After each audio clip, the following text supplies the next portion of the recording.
As a bug bounty hunter who knows how to take and feel challenges in life, you've come up with a term named injection attacks.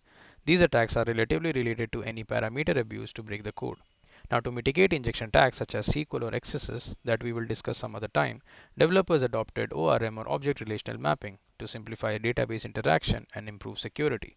Companies thought that this is a secured feature only to realize that this itself is a threat and it ain't over.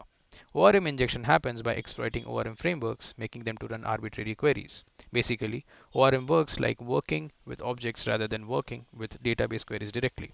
These objects translates to CRUD operations, leading you to work and fetch instructions directly from the objects. But unlike SQL injection, where you can exploit using parameters, you need to have understanding of ORM internals and methods. To test the ORM injection attack, you need to perform manual code review to find raw query methods connected with user input, related strings, or unescaped inputs in ORM methods that can indicate injection points.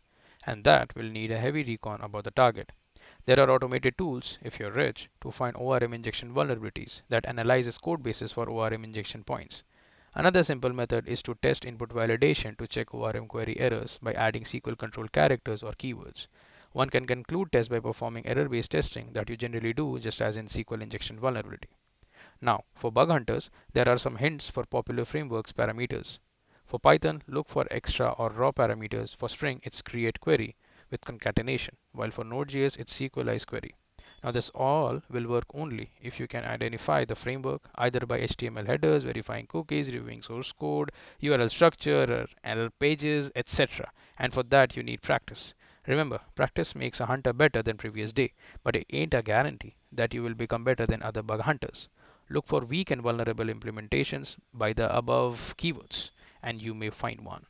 Learn, practice, relearn, shape up. Keep leveling up and keep rocking. Until we meet again.